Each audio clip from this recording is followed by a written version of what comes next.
says, do not be friends with Christians or Jews, just write the verse number. You will have pages.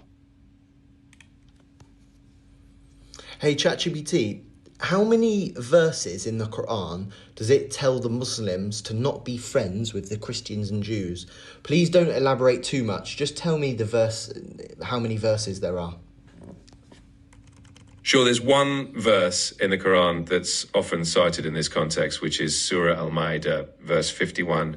Some people interpret this verse as advising against taking Christians and Jews as close allies or protectors, but interpretations can vary.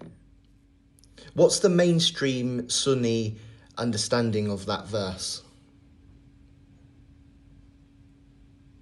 The mainstream Sunni understanding of that verse generally revolves around the idea that Muslims should be cautious about forming alliances that might compromise their faith or values. It doesn't mean that Muslims can't have friendly relations with Christians and Jews, but rather that they should be mindful of maintaining their religious principles.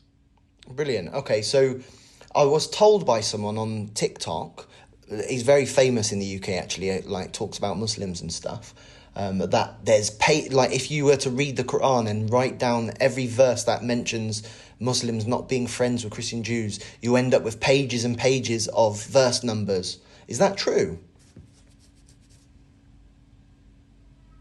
That's definitely an exaggeration. There's really just that one main verse that's commonly referenced in this context. So can we confirm there's one verse in the Quran that actually mentions anything like that?